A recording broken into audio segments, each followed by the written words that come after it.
So today I'd like to acknowledge all the peoples, the Indigenous peoples of the land on which we meet. I understand, and I'd invite you to put in your chat box what land you're sitting on at the moment, where you're meeting. I'm on Yagara land, which is the Runcorn Swamp for the parochial language. But we need to acknowledge that this land was cared for perhaps more than 65,000 years, and their stewardship is probably a lot better than our 200 years. But we can learn a lot. All is not lost, and I'm always forever positive that we can learn from the wisdom and integrate some of those wonderful principles that they lived by and bring that back into a regenerative area for South-East Queensland. So on that note, I'd like to play the United Nations Association of Australia and Queensland's gifted present from the Indigenous people from South-East Queensland. The words were written by Auntie Ruby and performed by several black and white people, and Rachel Hoare arranged the music. This has been such a powerful anthem, and I'd like to play it for you now. And please sing along if you know the words. Can you hear? Look after the land, she is a mother. Honor each person, a sister and brother. Honor the elders, share with each other, and rain will come where land to go. Then rain will come where land to go. So thank you very much. And the rain will come, the land to cover is definitely how it is today in South-East. Oh, I'll just get her to be quiet. Okay. Our running sheet today, we are explaining why are we here. We're here because Habitat 3 is a really important 20-year agenda that we have engaged with under the United Nations. And we want to acknowledge the past, talk about our benchmarking that we've been doing since 1976 in some rudimentary ways. And then we would like to ask our audience to give 2 adjectives that explain where they want to be, their preferred future. We want to use Slido, which will be in the chat box at the moment. Is that correct, Ritva? Slido is a system of polling, a system of word mapping, and it's going to help us try to be interactive, considering we have so many people linking in with us and that we're now operating in a virtual environment rather than an environment where we could be in a room together. And, you know, with the floods that are happening today, we couldn't possibly have managed this anyway. So, you know, there is some serendipity to this. So just a moment, please. Just a moment, please. I have to.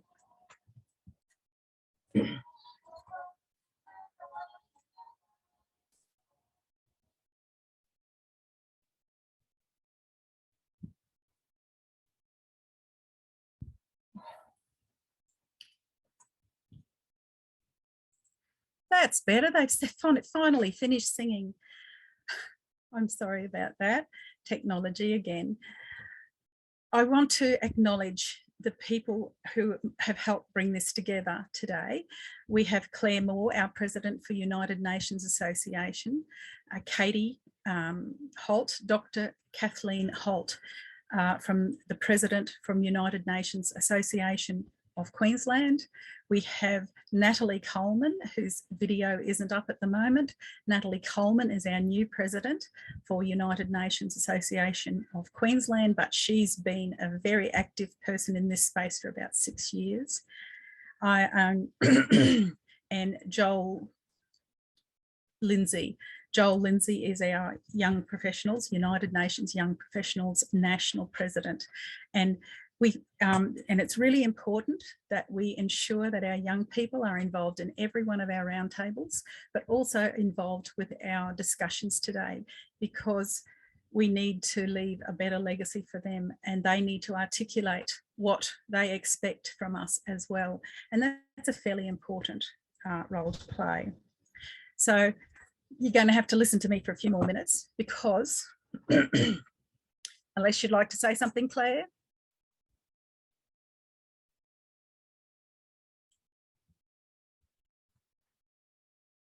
I'm fine, Danelle. You go ahead. You're on a roll. Okay, thank you. We are really pleased to have three very special panellists with today. But before we get into the panellists, I'd like to explain why we're here. UN Habitat is a United Nations group. It's been working as a council a long, long time, but it became a program, a UN program in 2000. And Australia and South-East Queensland was one of the first places the new executive director worked. And that was because we were having a CHOGM here in Brisbane, which ended up being at Noosa. You remember the 9/11 troubles, and we had 2 lots of CHOGMs? Well, the community got in first, and we changed the way that CHOGMs ran from then. So UN Habitat, they have a habitat agenda. So that's a 20-year plan. And they came out of how to be better managing the local government, how to manage our communities, sustainable cities. And it changed its sort of focus over those 3 60-year periods.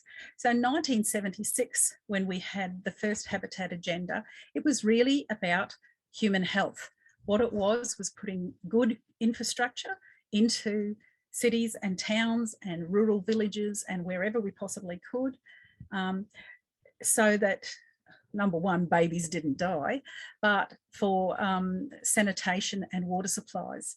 So really we had an important role for the health infrastructure there, but also transport infrastructure and other sorts of infrastructure. And in 1976, it was very, very obvious that all of our young people were leaving rural farms and coming to have a good life in the city.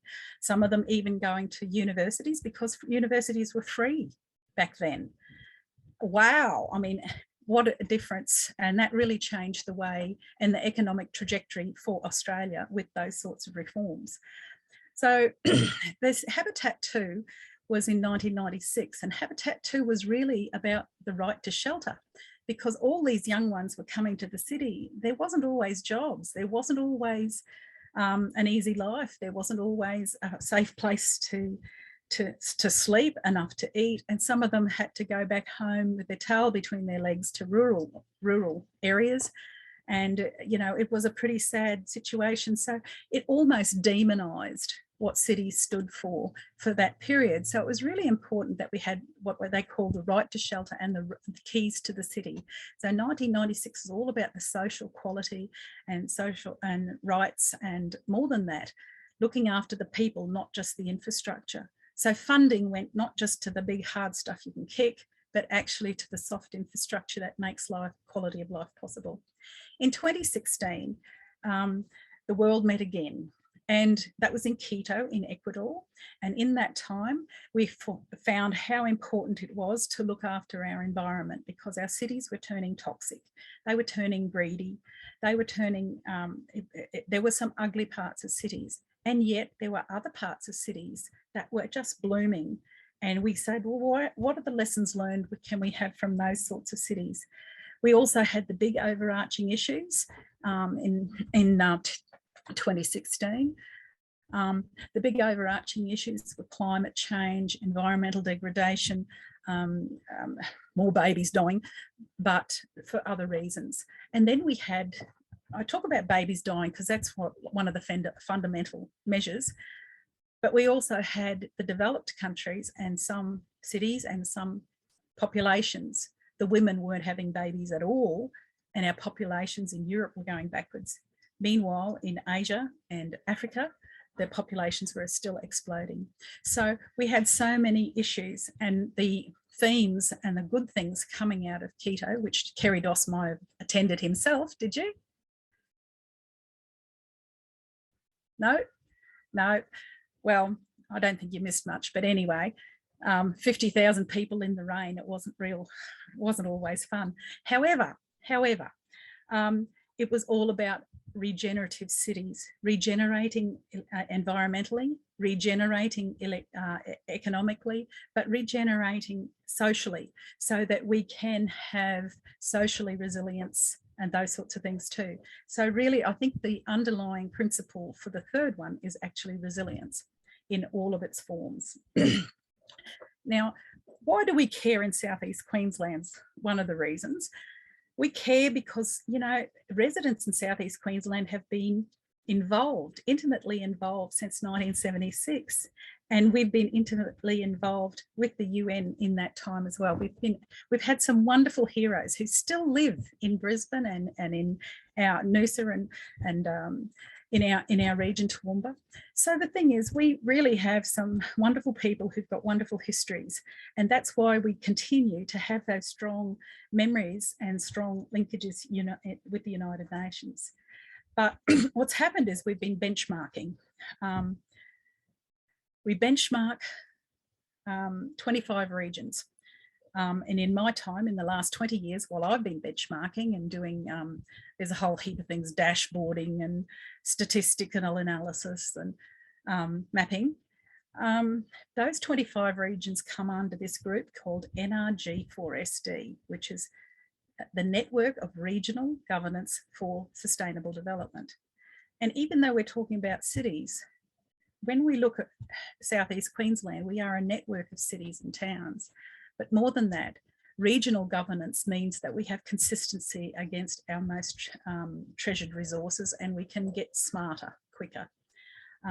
One of the other special areas that we benchmark across with for the last 20 years has been Vancouver, Greater Vancouver, with the 23 shires, and Cascadia, which goes into the top of America and up the Cascade Mountains up to through that same 23 through Canada.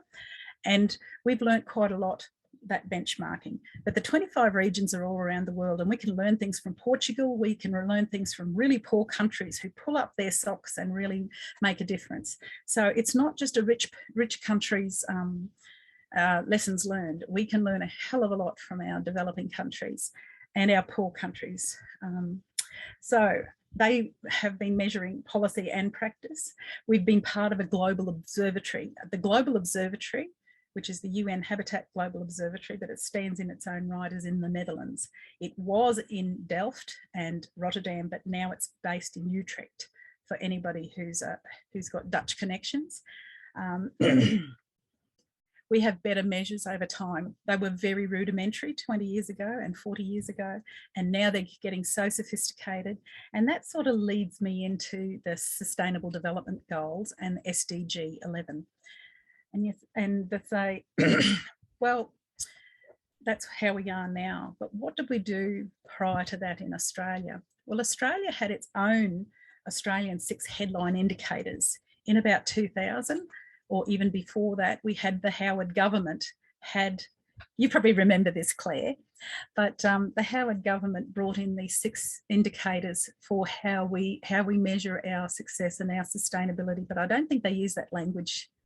It was called just headline indicators. And we had to measure ourselves, our states and our cities and our regions in this area.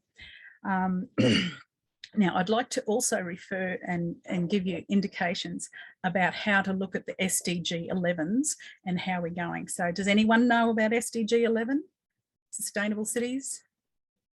Yep, I'm sure you all do. Okay, SDG 11 is sort of the Bible or the ethical framework for decision making, and we measure that. So the tracker, sdgtracker.org, anyone get on that and you can have a look global, and you can interactively click onto the areas that you would like. And Australia's missing in a few of those, but we were also leading in a few of those. So it's a mixed picture. So why do we care in South-East Queensland apart from our history? We've We've got wonderful people who've done it forever. We've had regional governance since 1995. I think I was in government then. Of course, I've been in there since the 70s. So it was a different way. We had a Savage review in Queensland. You might remember that, Kerry, do you? No? It was a regionalisation approach rather than just little picking winners across Queensland. And that way we could look regionally, and it was at a time of tourism, at a time of growth across all sorts of parts. So it was important that regionalisation became a way of making decisions and a way of planning. So I've had some books. We had a group of wonderful people. There we are. You can't quite see that. No. To the back. Yeah, that's better. Okay. Yeah. So 2021, this was written in 2001 after we'd worked a couple of years on it. And that group was about 40 people made up of all sorts of government departments as well as community groups, green groups, activists. We weren't called activists back then. I think we'd call something else. But anyway, those sorts of things came together, and that's what really is the fundamental that led us to a whole heap of other good things. So 2004, we had the first regional plan, and this is the next regional plan for South-East Queensland. I hope I'm not stealing your thunder, Kerry. And we had infrastructure plans and a whole range of things that we're able to and plans are wonderful and beautiful glossy books are wonderful, but that doesn't mean that we're doing anything on the ground. One of our evaluations, independent evaluations of South-East Queensland and our regional plans, that we had 12 sustainability policies for South-East Queensland. Those 12 were fairly well articulated and well argued, and after so many years, I think only three of those areas and program areas were actually funded by Treasury or argued. So up to us, the community, to argue where things need to be funded as well. So that's why this is so important. People who live in South-East Queensland, the community groups, the green groups, the pub, there's the social housing groups, even public servants who really care about doing the right thing, our NGOs, all those areas really care about what they're doing and why we stay as residents in South-East Queensland. And I guess we say why all these people during COVID wanted to come from other states for internal migration to South-East Queensland. We have exceeded the magic number of 2% per year. Some of our areas have grown 33% in 1 year. So, but then you average it out over the whole region. So we do care, and we do understand that politicians are sometimes a revolving door. You have a wonderful politician who really looks after the interests and really advances some of these programs, but next thing they're in a different portfolio and you can't re-engage. But it's not just the politicians, it's all the staff with them. So it is difficult, and you say, who's left standing? Well, the residents are left standing, the NGOs, the professional bodies, and all the practitioners who are really involved and passionate about this. So yes, we do care. So 5 years ago, when Habitat 3 was brand new, UNAA had a We the Peoples of South-East Queensland declaration. So what's happened in those 5 years? Well, a lot has happened. We've had floods, we've had droughts, we've had bushfires in 2019, we've had COVID, we've had an economic disruption. Our cities don't look the same anymore. We've also had big improvements in student and aged care accommodation. We've also had backward steps in some of our young people getting apprenticeships or getting into the workforce.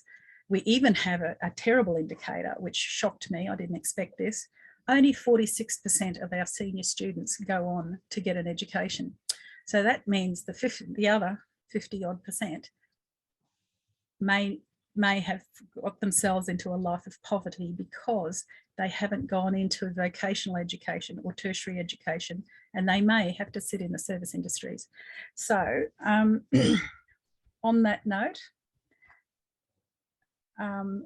5 years ago, we looked at 6 cities, 47 urban centres, 137 towns and rural villages for South-East Queensland. But these days, we need to redefine what a city is, or have that idea of city redefined so that we know what we're talking about. So mapping and statistics sound great, but the storytelling is much more important. And I think the storytelling is what we really learn, the really guts of what we learn, and then we can learn from the other countries, and we can learn from each other, and be a little bit more fire in the belly about doing the right thing for South-East Queensland. So now we'd like to define our preferred future. We've got 3 guest speakers, but first of all, I'd like to invite all of our people into the chat or onto Slido. Now, Ritva, are you with us? Do we have Slido? Yes, it is in the chat. Okay, in the chat box is Slido. You'll have to click on it. Because we've got so many people, we can't necessarily introduce everybody on this, and that's why you're only seeing our heads today.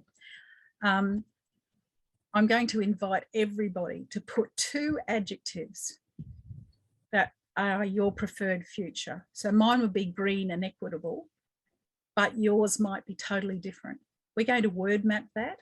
And if you need to give a picture to somebody, what did you do today? You can always use the word map. It's the quickest way to explain how you spent an hour and a half. So on that note,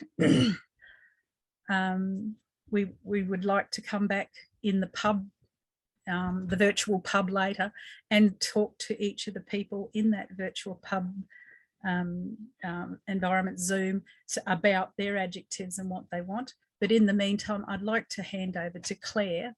She's our provocateur for the first of these 6 roundtables. Now, has everybody, you can't answer me, but we have 6 roundtables with different themes. Do you need me to describe the themes, or have I gone too long? I think I've gone too long. Okay, we have 6 themes. Watch this space. Okay, I would like to hand over to Claire Moore. Thank you. Thank you, Danelle. And I share in the acknowledgement made to the traditional owners of the land, and I really appreciate the fact that so many of our participants have written down the countries on which they're meeting. And it's always a nice way to begin a meeting like this. I have the responsibility of being a provocateur. I think that sounds a little bit revolutionary for me, but I like the sound of it, so I'm going to get a T-shirt. I've got 3 men who are waiting impatiently, I hope, to be part of this discussion. Kerry is there, Darren and Nick. So they're already in waiting. I'm sure you've seen their names up, and some of you will have Googled them. That's what I did straight away and found out about them. But Kerry Doss is from the State Department, been involved for a long time. Darren is up at Noosa, which is enviable. I'm not quite sure, Darren, whether it's dry there at the moment. He had a couple of bad days, I think. And he's got a background in design and affordable housing, and he'll tell us about that. And Nick was Young Planner of the Year, which sounds very, very impressive, but is going to talk about the different ways he's looking at our future. Now, Danelle has given me strict instructions, and of course I respond well to direction, with 2 questions that Kerry, Darren and Nick have seen to bring discussion. And it's very much along the themes that Danelle has talked with us about. It's about our wonderful region, South-East Queensland, and about how long people have been looking at the best future for this area, what we can all do in planning and working together to ensure that we have a safe future and a strong planning model for our area, and also drawing together the professional skills of our 3, I'm not sure what the opposite of a provocateur is, people who are going to be provoked, I suppose, what those 3 gentlemen are going to share with us. So I know you've seen the questions, men. I think I'm going to ask you to start off in the order that I have, Kerry, then Darren, then Nick. But I just wanted to throw something in while Danelle was talking. For some unknown reason, the wonderful name Tom Uren kept popping up in my brain. And it's because when I first started listening and talking about planning and about particularly livable cities, it was Tom Yuen, who actually was a shining light in the Whitlam government that was looking at change and how we could live together in the future. So I'm interested whether people on the on this seminar remember Tom Yuen, and if you don't, Google him. So Kerry, I've talked enough. This is the end of my provoking. We've been under the microscope in the SEQ area for a long time. You've been part of that. What do you think makes South-East Queensland so special, and why do we want to keep these things special into the future? Okay, thanks for that, Claire. That's a really good question. Look, I think about this all the time, and one of the things that I see is about the quality of life that we have here in South-East Queensland. It is an extremely good quality of life. The cost of living compared to places like Sydney and Melbourne is certainly much better. The subtropical climate, so it's fairly good all year round. The green space and the biodiversity. There are any number of really good factors. The fact that you're looking, the photo behind me is Glasshouse Mountains. That's 45 minutes to an hour from Brisbane. And in the hinterland of South-East Queensland, you've got all these fantastic resources. So, you know, it's not surprising people are coming here. We've seen through COVID, Queensland, its net interstate migration has really continued. So I think that's really important. So, you know, I just think there's a range of factors. I have to apologise. I've just been contacted by my minister's office. Oh dear, you've got no option then, Kerry. And I do have to rush off. I will try and rejoin. Oh, thank you, Kerry, and good luck. I'm really sorry, really sorry. These things happen. Darren, you're up in that part of the world that Kerry is at, and when he said 45 minutes up the road, it would depend on what time of the day and what day of the week that would be. There would be only 45. That's so true. Darren, you've been working in this field a long time. What is so special for South-East Queensland to you that makes you want to keep it and to maintain what makes you happy? Yeah, thank you. First of all, just acknowledge I am on Gubbi Gubbi territory today on the Sunshine Coast, and respectfully acknowledge elders past, present and emerging.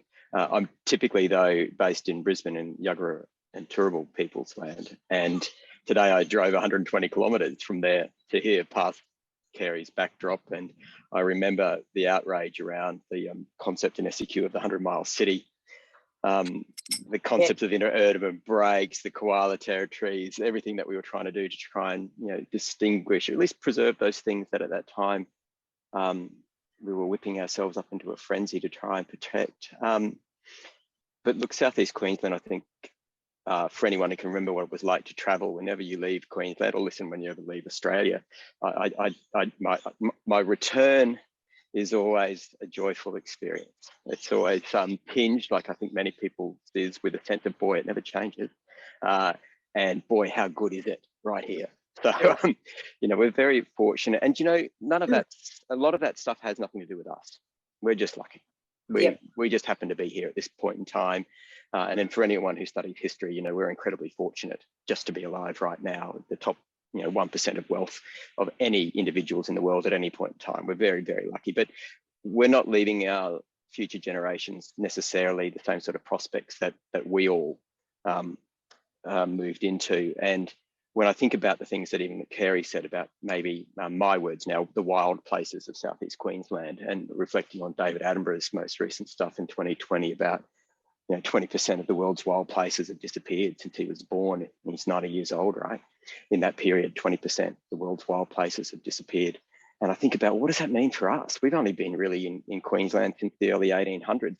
We did this. And we've got a responsibility to protect the future. So for everyone who's on this call right now, when I'm thinking about planning, shaping of cities and civilizations, I'd also ask us to reflect on the long arc of history and say, well, what are you going to do about what we've already done?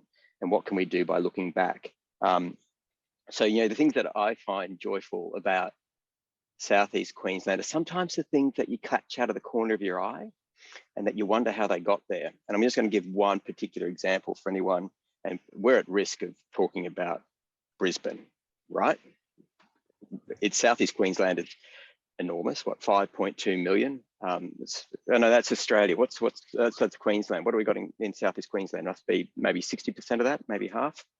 No, 4/5. 4/5 of 5.2. Let's call it 4 million, right? It's a big number. The things that I catch out of the corner of my eye when I drive through Brisbane up on the north side are those terrace houses, the things that we actively stopped doing.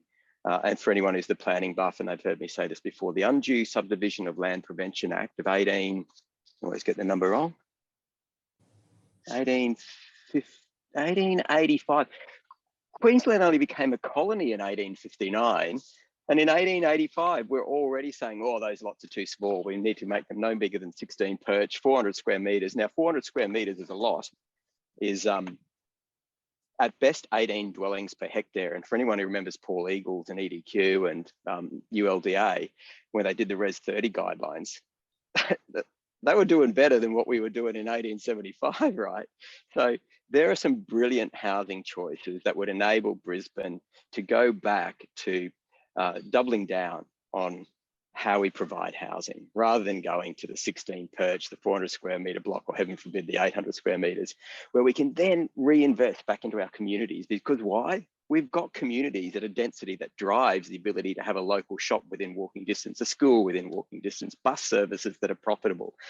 But unfortunately, so many things are downstream of that decision in 1885. I don't want to say it's the holy grail of poor planning decisions, but I've got to say it's got many things to answer for. And there are great people like Kerry and others who are really trying to stoke the fires of great outcomes. So for me, more housing choice. For me, rewilding of Queensland, more opportunity, more diversity, and certainly more First Nations work by First Nations people for First Nations people, not just in South-East Queensland, but across Australia.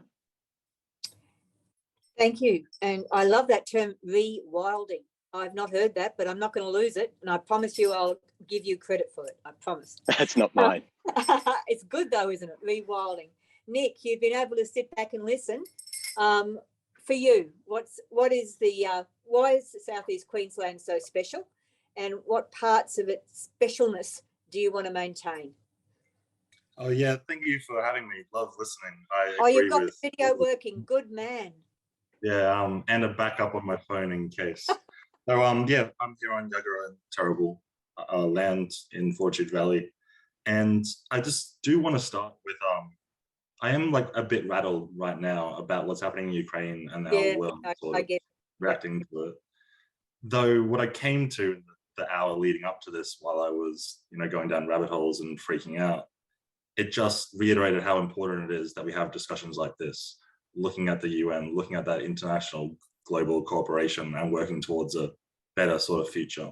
So I just want to kind of start with that and then kind of move on to, and go into what I know the second question is going to be, because I believe it was covered a bit, and there's just two of us. Just go into it. Don't worry about it. Just talk about the whole, what you want to say. Yep. So it's all been covered. I think we all kind of agree what we want it to be, and I don't think my perspective is particularly important, and in a good way. That is really what I would like the most, is that we recognize what has been done well and amazing things have happened. So I'd like us to make sure we're a lot more deliberate about the next 40 years. And in that too is the rate of change sort of accelerating. So, we look at how much has changed in the last 40 years. And the next 40 years is really going to be the equivalent of the last 60 or 80 years, right? Just everything accelerating. So coming together, not always having the answers to everything, discussing it and kind of having that collective future, which is kind of the whole impetus, the whole focus of all this. It is what I really care about for our area. And like when everyone travels overseas, loves the dense walkable urban neighborhoods of some of the European towns and stuff, then comes back here and then gets in their car and drives for an hour out to this plot in suburbia. Like there is that we know how to do it better. You walk down the terrace houses, you go into some nice places in Sydney and stuff. We knew how to do it better. I mean, we have amazing brutalist buildings here too, which is nice to keep but not do that again. And one thing I'd love to sort of, like, we are quite on our own in one way here in South-East Queensland, say subtropical design, but there's 2 bands like around the whole world that are subtropical with, you know, it depends quite how you like divvy it up, because there's a few differences in there, different times of year and different humidity and stuff. But, you know, there's over 1 billion people, whichever way you kind of sum it up, that are in this subtropical area, that what we learn and what we do is relevant to them. And when we look overseas for like best practice and those sort of things, looking at subtropical climates is a great way to go about it and have that sort of back and forth between it all. Yeah, basically, thanks for having me. Love to talk further.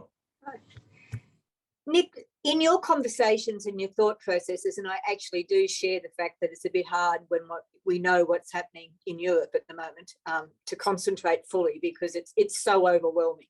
But do you think about SDG 11? Is it something that comes into your thought process? It is, and I actually, you know, I think we all kind of know the pros and cons of SDGs, and that being the one that I would often bring up is that people often use it as a way to justify what they're already doing.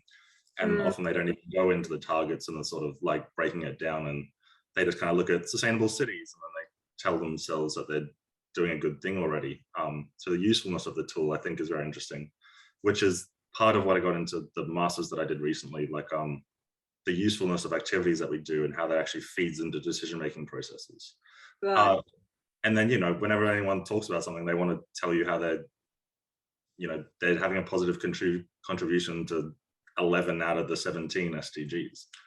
And the 17th just being collaboration. But yeah, there's definitely a place for it. I mean, I like going towards the planetary boundaries as well. I think they're very interrelated, but thinking about those big picture sort of what's the capacity of this world, those sort of things. And well, I think we'll probably get into it all, but I very much like approaching things in a few ways. So the futures cone, so really like what's the possible futures, what's the preferred ones, and what's, you know, likely, and trying to actually work out that edge of the preferred future that's, you know, some of it's plausible, some of it's infeasible, and kind of working towards that collectively. And yeah, really being deliberate about things. Yeah. Deliberate in terms of researching, making a decision, and then making it happen. That kind of deliberation. Yeah, including actually imagining that better future and backcasting. One of the things I'm looking at in the research now is I'm kind of hypothesizing, and I'm not pointing fingers, but I think a lot of what we do with planning and everything is, you know, it's forecasting and then planning for that, which is very important and we need to do it. But it is, you know, it's looking at population growth and looking at trends and, you know, reacting to them and kind of definitely planning. But I would also like to introduce more of, well, I'd advocate more for a, like, what is a preferred future and what's that backcasting activity. And where I'm getting with my research is like, I kind of think forecasting goes one way out, you know, towards the future. Backcasting is coming back, and that where they meet is kind of undervalued and not looked at a lot. So they often don't translate. Darren, what do you think about that in terms of a way of looking at the process? Yeah, it's a lot of thoughts going through my mind, and Nick, I think really wonderful to have your intelligence in this call, and it's very leveling to see the humility that you bring to this, and I really appreciate it. I think there should be more of that, including from myself. The piece that really confounds me, I suppose, is you know, the arc of my career is one of really high moral, principled, ethical approaches to design, the environment, the making of communities and places for people. Where I am right now, I'm trying to make social and affordable housing happen across the east coast of Australia. The gap between the high principles and the realities is vast. And navigating your way through the space in between, which may be code for the intersection between the forecasting and the backcasting, right? The lived experience of trying to make this stuff happen is really challenging. And not just for me, for every community housing provider, and dare I say for every government around Australia, in fact, around the world. Some are doing brilliant jobs. Now, are they doing brilliant jobs because they They worked at the edge of their planning systems. They worked at the edge of their visionary forecast, and then they brought it back to where they are today to create principles. I don't know. I simply don't know, because when I think about how we're governed, what I repeatedly conclude, and not just myself, is that there's such a lack of transparency in how policies are raised up, in the data that underpinned the raising up of the policies, and the justification and the scenario testing and the evidentiary sort of approach to said, well, that's the best one to do it. If I were to envisage a future for South-East Queensland, and it's not really just South-East Queensland, forgive me for some of the noise in the background here if you're getting that, there needs to be a greater level of transparency, inclusiveness, visibility in the way in which we're governed, in the way in which the policies are raised up. So, Darren, what does that mean? I mean, I love those words, and I want a T-shirt with those on as well, because they're, what you want to hold to. But what does that mean in work? Transparency. Yeah. So, example? Sure. Yeah. Sure. If we move into the world of economic productivity, which is often a measure of how federal and state treasuries assign the deployment of our funds, and let's be clear, it's our money. Yep.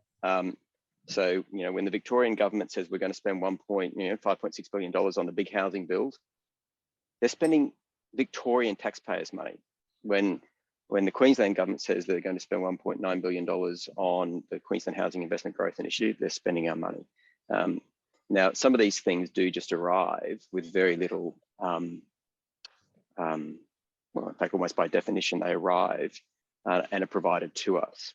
Now, is there a public discourse? Is there a space in which policy should be determined in a more egalitarian way and tested and reviewed? Now, listen, we're getting into some spaces that are not my areas of expertise, because I'm not a political scientist.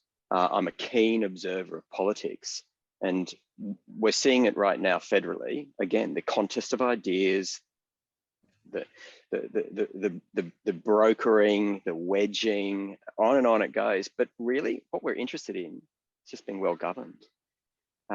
So if civil society models could be more prominent in the way in which policies are raised up, fantastic, that'd be lovely. If we could have greater transparency to the way in which our state taxpayer dollars are being spent here and in every other state and territory, that would be useful. I don't actually know what that means. I might say something here a bit controversial, but I can say I've actually said this in front of our current Minister for Housing, whom is doing a wonderful job in an environment of extreme austerity budgets, right? The fact that there's any money to spend at all is really difficult. But Queensland not only had one of the first living wages in the world, it did have the first Department of Housing in Australia. So that's in the 1940s, right? But here's my really crude analogy, and perhaps even as early as tomorrow, I might get slapped down for having said this, but if any one of us built a boat in the 1940s, we probably took it out of the water a few times, scraped the barnacles off, cleaned it, maybe replaced a few parts. And I dare say that sort of stuff is happening. But the boat we built in the 1940s might not even be the right boat for the 2020s. And it might not be the boat that we need to get to the 2060s. Where's that level of frank, humble, scary, kind of conversation going on? And I'm always very quick to twin that comment with this one. We all need to get better together. We all have a role to play. No one's inherently trying to do the wrong thing here. We all are trying to get around this. And we know it's difficult to be in government. We know it's difficult to be implementing the policies of government. So if we came back to a space of transparency and sharing, and God, I sound like some sort of hippies. I was born in the 70s, not the 60s, but I only just missed it. I don't know, and I would really like to look at the UN and the work that you are doing, and other demonstrations of great leadership that show how we could all get better together. I'm going to stop talking, Claire, because I think that was probably incredibly large amount of words and probably said very little. The way that we look at what we as citizens want from our government and how we can make, we're looking at South-East Queensland, but everyone be when we read all the adjectives that people have put up earlier in the seminar, and I haven't seen them yet, it's how we get those adjectives real in our planning and in our society. So no, I think it's great to have the discussion. Nick, what do you think about those terms that Darren's just mentioned about accountability and engagement and transparency in decision making? Is that something that you think is achievable? Yeah, in some ways. And I think, so I agree. One of the things that I find very interesting in this space is looking at different ways to get the input from the community. Yeah. And, you know, that's a very long discussion. But one thing that is coming along is different abilities to have a more direct type of democracy. And I don't know too much about it to speak too much, but there are interesting thoughts about having, there's a few ways to go about it, right? And one of them is happening in South Korea, I believe, at the moment, where people kind of sign up for issues that they are interested in contributing on. And then basically you have a pool of people that the government or whoever's making decisions that, you know, regarding that can draw on to have people, you know, interested citizens willing to give their time to sort of contribute. I've been looking a lot, I'm going to introduce a term here, I suppose, but decentralized autonomous organizations. It's in that tech space. It's not. I have to break that down, Nick. So decentralized autonomous organizations. So that's I wasn't a intending structural to bring it up approach. now. What's that? It's a structural approach. So moving out to the lowest level of people, to a wider level of people being involved. And how does that become autonomized? So I wasn't going to bring this up because it's just it's in that crypto tech space. It's interesting at the moment with some of the stuff happening in like Toronto and things too, and metaverse things. Essentially, it is a way for people to contribute into an organization where it's like transparent about how much work goes into something, and you know, each person gets voting based on how active they are in a community, and there's a few ways to do it. It's so you earn your engagement. One of the ways is okay, or you can buy in, which is like one of the initial way, but they're starting to move away from that. But this is seriously, that's a little Clive Palmery, buying your way in. Yeah. Oh God. Oh God. Sorry. No, actually, Clive Palmer. He's interesting. He doesn't believe in what he's saying, right? So like literally, I look out my window and I see freedom, freedom, freedom, freedom. All that. Yeah. He is. A lot of the worst ones are in Queensland.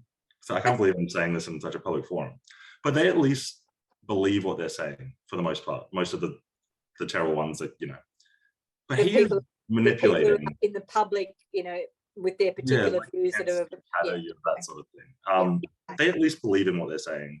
I'm not saying it's good, but Palmer doesn't. He's manipulating the public for his own sort of reasons. And I think he's perhaps, I'm not going to say the worst, but he's very inauthentic, and it comes down to transparency and stuff too. Yeah. And so what we were talking about governance, and sorry, that was such a tangent going into talking about, you know, those important concepts, and in some ways they're the kinds of adjectives, you know, that we'll find out what people said, but we often hear those adjectives about decision making, and in planning as much as anything else, transparency. How many times do we hear that people want decisions to be transparent? It's not a new concept. Accountable, you know, so you take ownership and there's a consequence for what you promote. And engaged, I use that one all the time. I'm always talking about engaging. So people do say that's what they want, but then how does it happen? How does it happen? And that South Korean idea, Darren, you know, looking at those things as well. We want people to be involved in decisions about what's important to them. And yet I think a lot of people are reluctant to actually take that step to say, I want to have a role in this, and this is what I think. How do we get over that? How do we get that reluctance to be engaged, to be transparent, you know? Good dear God. Yeah, great question. I've got I've got an elixir in one hand and a bottle of vodka in the other, right? And then probably the bottle of vodka might loosen people's tongues. But you even heard Nick say it. You heard me say it. Yeah. You need to be thoughtful about how you go about this. But you know, I've learned, not necessarily the hard way, but just through the sense of how do you get stuff done, is you need to be involved. You know, it's not it's the secret sauce, right? Just turn up, participate, give of your time, and you'll learn. And mostly you'll learn that you don't know much. You know, it's tough. These are really complex, insidious, interconnected problems. They're big, big problems. And when you look at the schools of leadership around the world, well, leadership is about solving these problems as opposed to just managing problems. So there's a school of thought that says a lot of modern democracies are really just managing. They're not solving. They're not looking at the interconnected, large upstream problems. So look at Mike Cannon-Brookes. It's going to generate power in Western Australia and move it to the dark side of the planet. He wants to buy AGL and close things down. Now, these are examples of citizen-led, commerce-led solutions to large insidious problems. So I think the answer is both, you know, column A and column B in that regard, is that commerce needs to step in, and they will. And leaders like Mike Cannon-Brookes will do that. But he also attended, as did I, the Al Gore Climate Leaders Summit when it was here in Queensland a couple of years back. So, you know, he's clearly in a privileged position where someone of that scale, who's quite unusual and rare in this world, you know, Bill Gates, those guys, they're able to affect things at scale. What can we do as individuals? Don't assume your voice is small. Yeah, if you're given the opportunity to participate, do. One of the things, just as a very simple example, with Q Shelter, we've made sure that on our board we've given the opportunity for tenant representatives to be available. So they're not speaking on behalf of every tenant, but they are carrying a responsibility to bring their lived experience to the work of Q Shelter as a peak housing and homelessness organisation, and it's incredibly valuable. We have First Nations representatives now. And really, it's important for, you know, white middle-aged blokes like me just to get out of the way and let things happen, and let people like Nick and younger, more effective people to step in and make these things happen. But as I think I was chastising Danelle before we started the call, like you can't get old and tired. Oh, no. In fact, the wonderful thing I think about getting old is that at some point you're of so little value to everybody else around you, you can actually say what you want.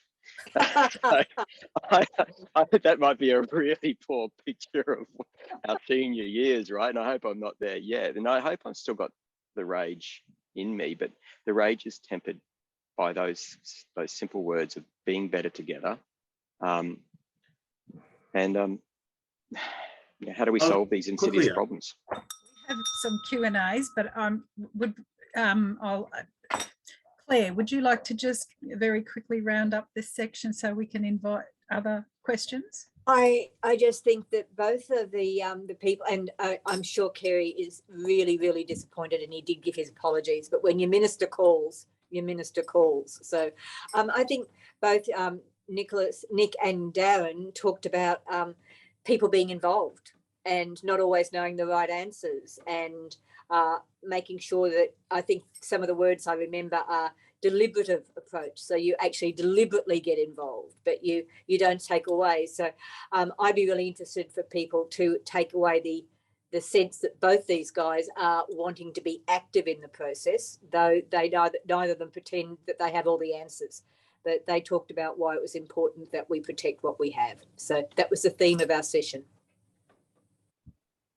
Thank you. Thank you. Are you ready for some Q&As from beyond?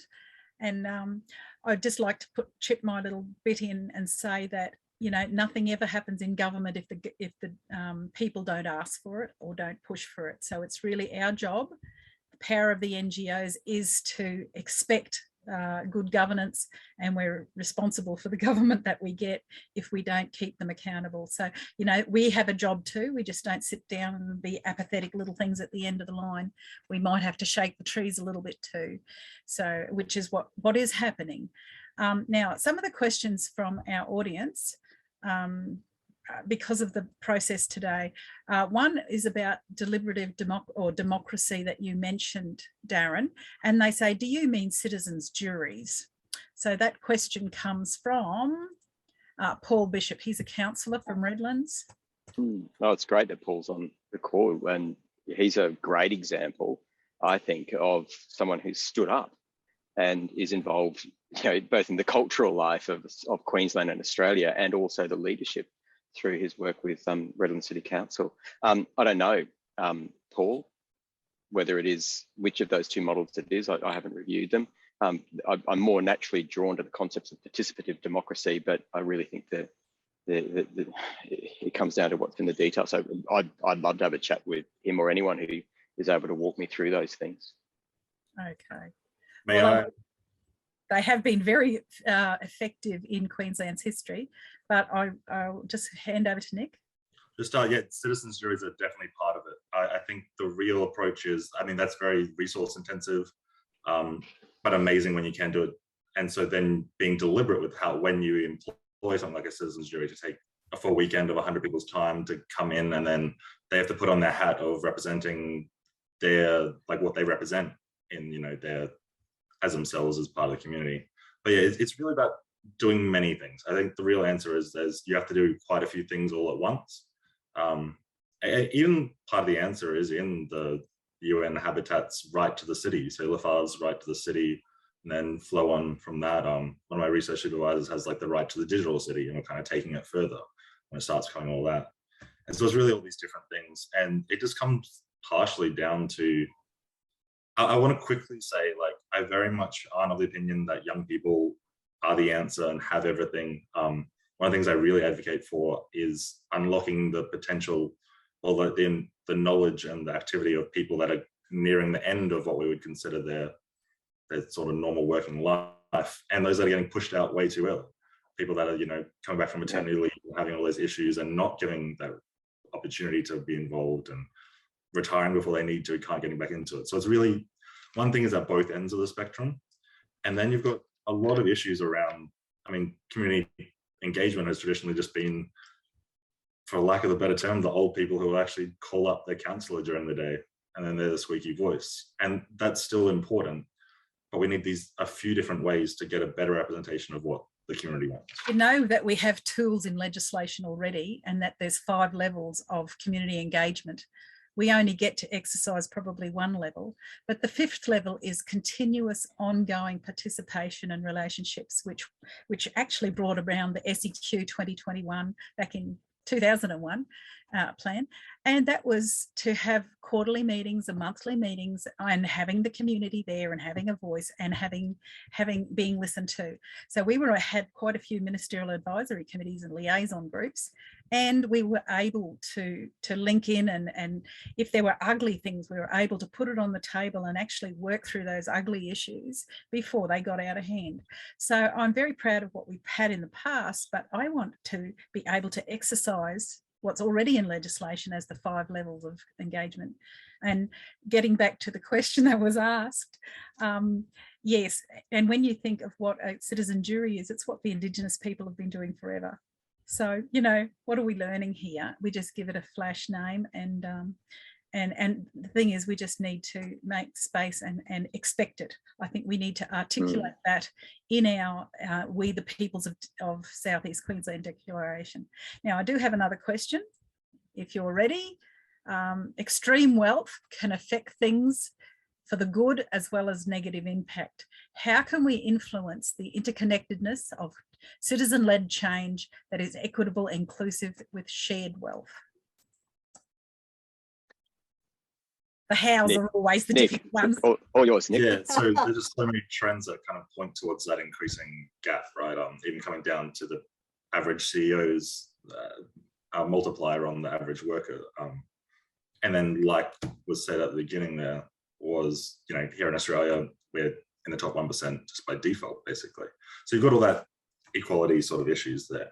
And so what I really come down to in this sort of space is, I'm going to talk through a concept here, which is a bit, it's parallel, but it's how I approach this sort of discussion. It's the concepts of like effective altruism and long-termism, in a very brief way, it's, you know, maximizing well-being.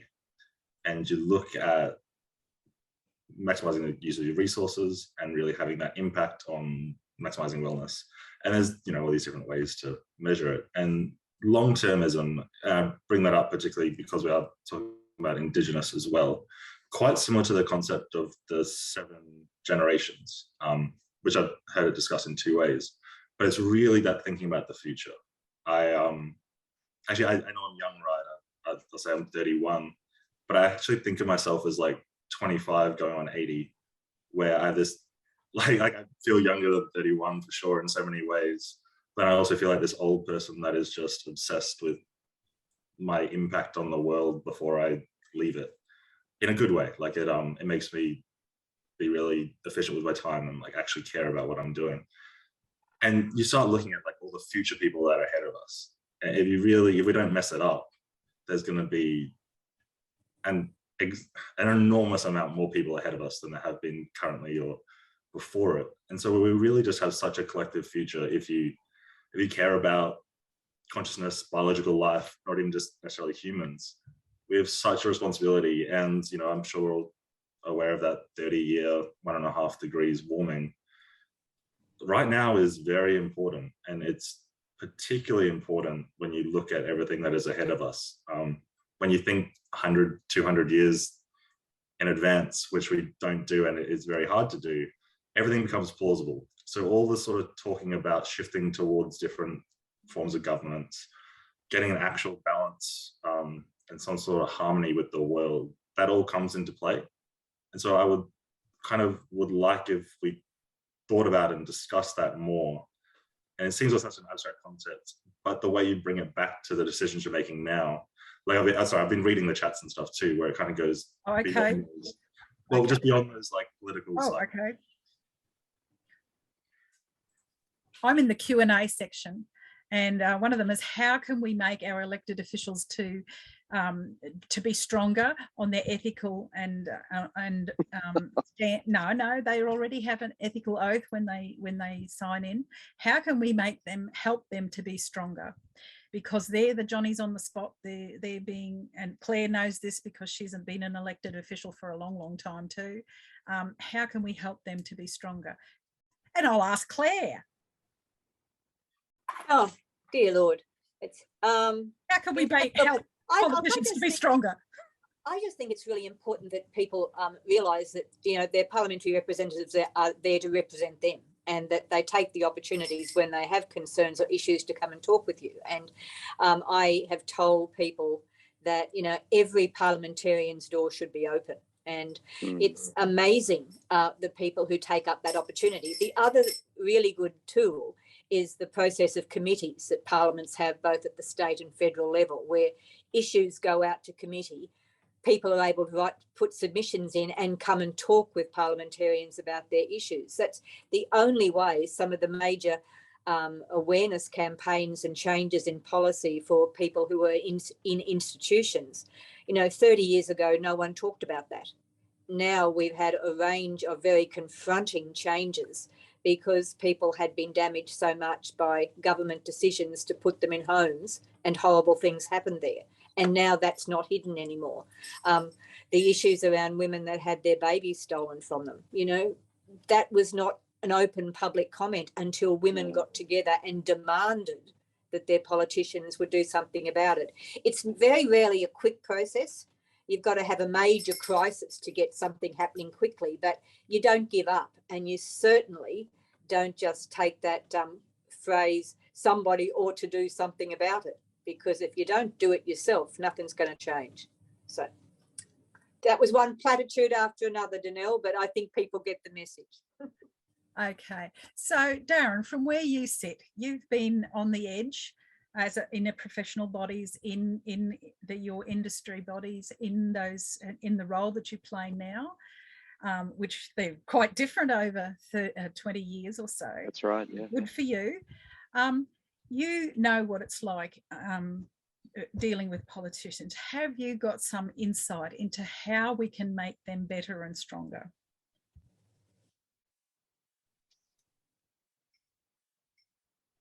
I think a really interesting way to approach that question is to imagine yourself in the role.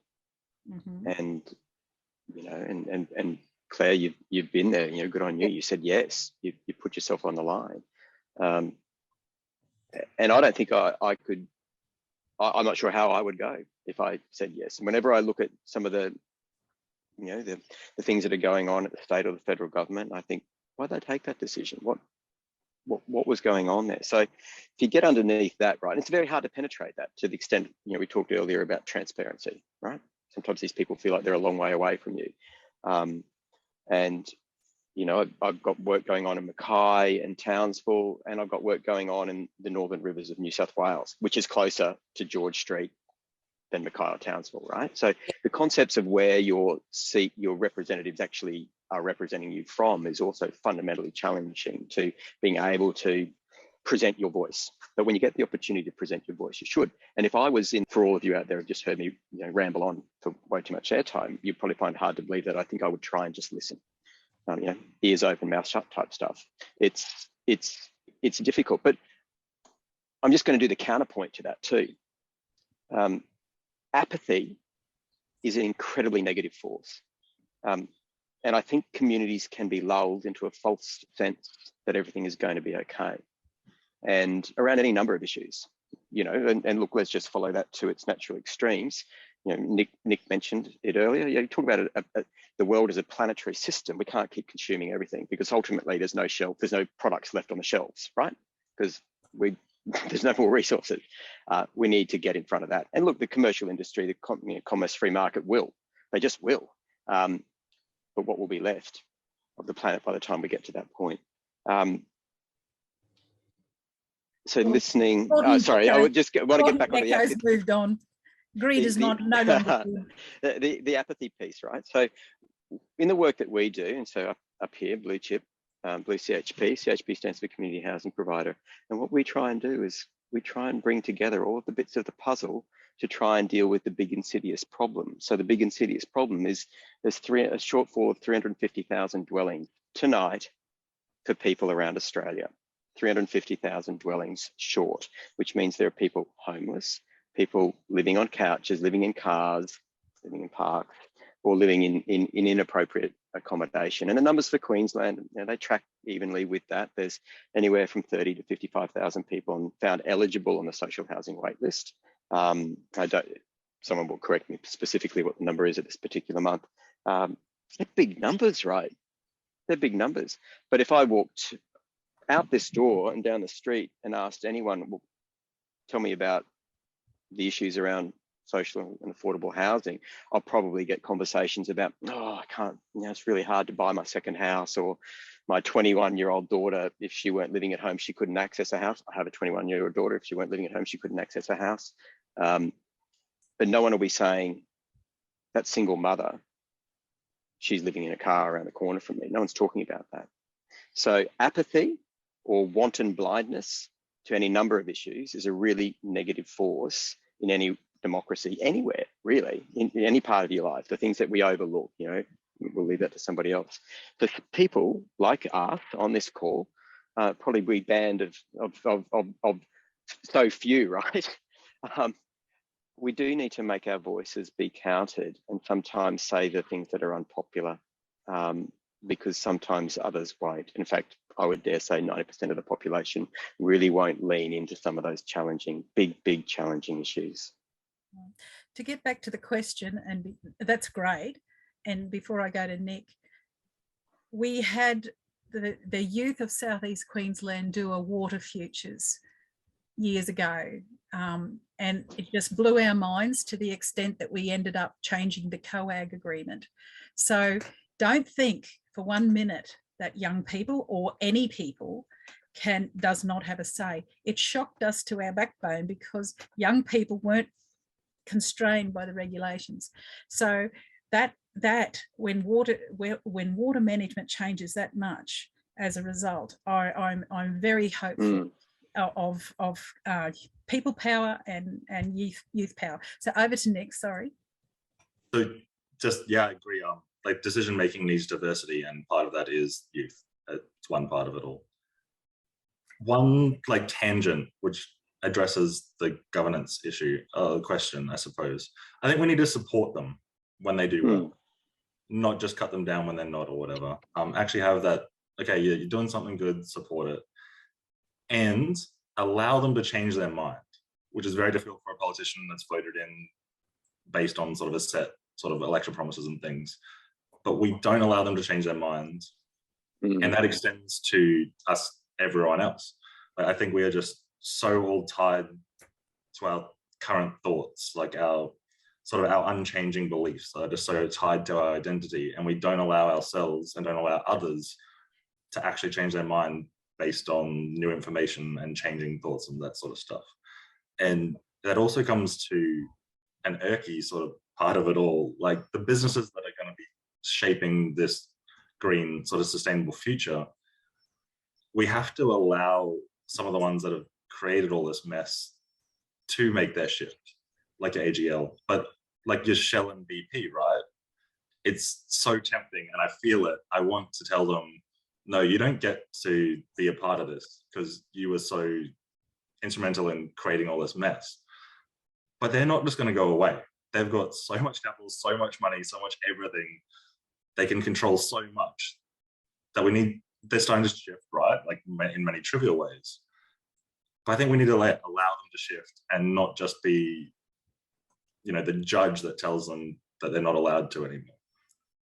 Okay, we've got one question just for you, Nick, and it's about using blockchain for what we want. So do you want to have a go at that? Yeah, I don't know where to start. All right.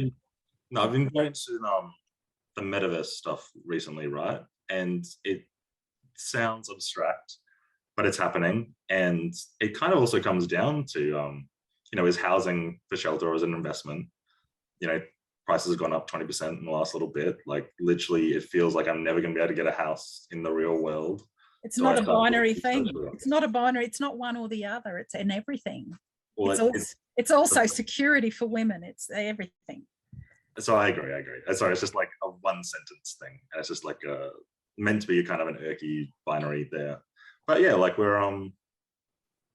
literally have people like, homelessness is the real issue. But we just also have young people that are like, maybe I'll buy a virtual plot of land, which is good and bad, but like, really, is that the society we're in? Where like, yeah, it feels so priced out of it that I hear people, it's like, it's our opportunity to make baby boomer wealth. Well, so that's just a commodification exercise? Like it doesn't matter what you're buying, it's just, we'll call it property in the metaverse. Is that what it is? Yeah, when I'm an avatar too, yeah, right. Not. Okay, I just want to make sure that I'm honouring some of these questions that are coming up. One really big important one, another elephant in the room, is carrying capacity of South-East Queensland. We've used a lot of metrics in the past about carrying capacity, and we've got several people most concerned with the formulas that we've used in the past for carrying capacity may not be appropriate in the future. However, we still have to not, the SDGs for a new economy, the economy that doesn't cost the earth. Well said. So do you do any work in carrying capacity? Where? You say rack 'em and stack 'em in the community housing, but that is not what we mean. No. Look, ultimately, our organisation is a not-for-profit developer that delivers long-term sustainable housing solutions. And what does that mean? We need to make sure it's really robustly built and that the costs of operating that, both for us and for the people who are living in it, are reduced as much as possible. So what's the single largest cost for someone living in a home other than their rent? It's their electricity. So we are looking at those decentralized energy generation systems across the roofs of, we have over 800 properties. How do we join those up in a means which is decentralized or creates benefit for the people who really benefit from it, right? Which is ultimately the tenants, because they'll otherwise be bearing those costs. When I think about it, the upstream piece and about, drape a big red line or draw a big red line around South-East Queensland. I'm just going to bring it straight back to David Attenborough, not because I think he's got all of the answers, but he certainly pointed, as you hope he would, a 93-year-old at the end of 2 hours of being told it's his witness statement to the world, we can solve these things. And he casts his mind, you know, over my right shoulder is, you know, biggest sand island in the world. We've got Moreton Bay. We've got riches of opportunities there if we learned how to harvest effectively, how to grow effectively, how to do that sustainably and respectfully. But there's very few examples, but some very promising ones around the world of how we're getting better at that, and both replenishing and rewilding the sea at the same time as we're improving our own ability to feed ourselves with less footprint being absorbed, particularly on the land.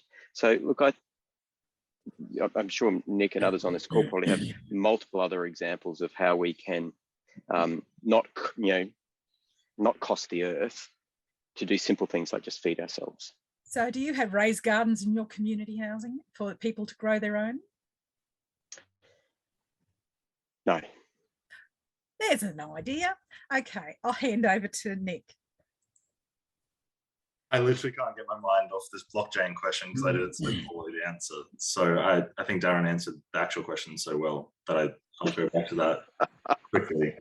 So it's so blockchain has a potential to do, it will do good and bad things, as pretty much all technology does, good and bad. There's a lot to it. I think it has definitely a chance to be way more good than some of the bad things that are going to be happening and have happened. I mean, even Russia right now, it's like they're starting to shift towards that because, the central government doesn't have the economic levers. So there's a lot going on in that space. But I think the one sort of way it comes up in this sustainability sort of chat is that we all kind of know how insanely energy consuming it is. Like the consuming is just so inefficient right now. But kind of actually like Darren, you're saying, when people want to talk about something like housing, they want to tell you one thing and complain about it, but they don't ask about the other. They don't sort of look into where it's going, right? So some of the main ones, trying to use the most simple terms, they're shifting away from the processes that necessitate that huge amount of computing power, and that computing power necessitates, it's meant to be like really difficult, which means there's a lot of electricity.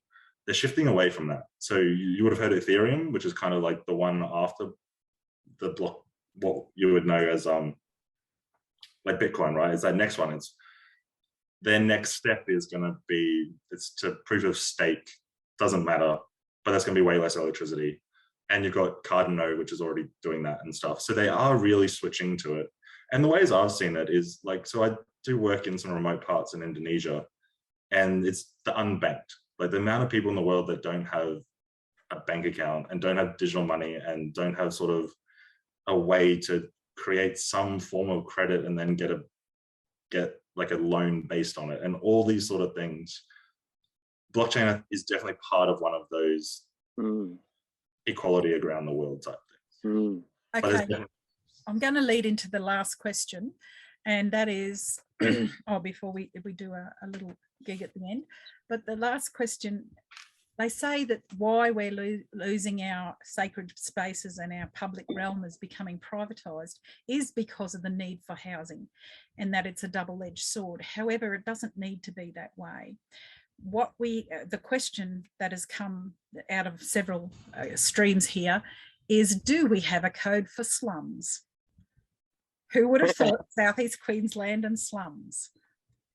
We throw the word slum around when we want to, have this visceral reaction. It's ridiculous. Like, we are so inefficient with our land use right now regarding density. It is such a ridiculous concept that we need to take back public space to create more. Literally like a few years ago, there was a bit of discourse around taking back cemeteries to, provide more housing. And while, it's the dead and, it's some point down the line, maybe, but no time soon, because we're so inefficient with all the private land that's next to the cemetery and around it. But that's what you need to do first before you start taking back, like looking at stuff. It's, do we take back some community sporting fields to make the Olympic and Paralympic Games like dwellings, the village housing? It's like, no, like we keep public space and make better use of the stuff that's already been privatized. Yeah. There's so many ways in which you can enter that conversation. A couple of years ago, it was a very deep and thoughtful conversation about the privatisation of the main street. and where the main street was often inside a large box retail format, because they were going for the big day out kind of methodology, which is Australia following the guidelines of America and how to create, like we've been doing since the 1970s with cars and our planning systems and our retails and how we access them. And at the same time, we've been allowing our town centres to decline as a consequence of retail boxes on the edge of town, a slow degradation of investment in our town centres. The bypass comes along, we get more urban growth at the edges, and here we are now putting PDA, priority development area, red lines around Mackay and other areas in order to try and do something to bring these cities back, and or towns in this case. And I often say that, those, say like a town centre of Mackay, its best days are both behind it and in front of it. There's plenty that can be done to bring back growth and life back into those things. So on the question of open space, then, yeah, I'm with you, Nick. That's sort of conflating two very wild ideas and then saying, well, that's how you solve it. I don't think that's the answer. We can certainly get much more efficient with the land we've got, but you really need to come back to basic human psychologies on some of this stuff. I'm a homeowner. Yay, bought my home 20 years ago, and it's probably 4 or 5 times what it was worth then, right? Is that fair? Probably not. When I bought it in the 12 months that preceded it, it doubled in price, right? Just silly. It's going to be very difficult to tell people who have got all of these properties that we're going to change your planning codes. A lot of this is timber and tin suburbs, and we love this stuff, and we do, and we should. So there's an inherent tension between the things we love and visually see and respect and want, and then what we actually need in order to reduce this sort of consumptive footprint that we're creating for ourselves in South-East Queensland. Even a rudimentary Google search will identify that one of the reasons why urban growth in Queensland has been so poorly serviced by social infrastructure and the like is simply because of that very consumptive approach, that it's very hard to get a bus line to run all the way out to those outer suburbs if you haven't got enough of a rate base to support it. I'm always cautious and have a visceral reaction when I hear the word slum, because I think it also means very different things to different people. So it's probably important to define what that is. But in its most elementary form, like the favelas of Rio de Janeiro and the like, are some of the most diverse, well-supported, inclusive communities with wonderful sense of, curiously, happiness. The holy grail for many of us about what we want from our lives. We want to be happy and content. But they're living in oftentimes abject poverty. So you just have extraordinary circumstances. We in Australia are, as I've said, incredibly privileged. We're some of the wealthiest people around the world with the most amount of assets, and we have the biggest houses now. I think we even beat America this year in terms of the size of the houses. Yet, our adults are the richest in the world, but our old people and our young people are not. Yeah, so we're not necessarily building slums, but we're kind of building loneliness and isolation into our communities. And I don't think that's what we want for ourselves either. So yeah, it's interesting. All of that conversations come out of this concept of the green space. So I apologise for sort of taking us off on tangents as well. It's all interrelated. Yeah, green space, you can't afford to let it go. It's the ultimate democratizing kind of public space. It's there, it's needed. Once you let it go, you don't get it back. I can remember a really interesting conversation about the demise of the big backyard, for anyone who remembers that, and just thinking, what?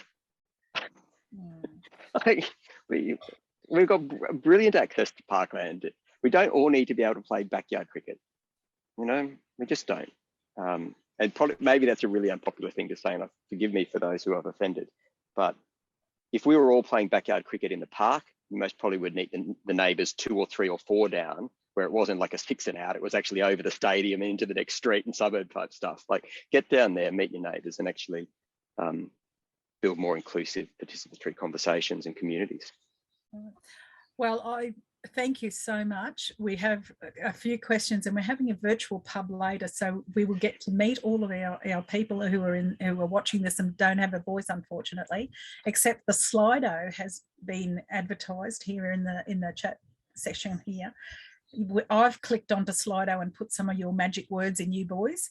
And I was hoping that Kerry Doss would talk about the Olympics and give us the good news about the Olympics, because we have, I mean, there's some bad stuff too, and privatising public space, building on Ramsar sites, you know, breaching some of the UN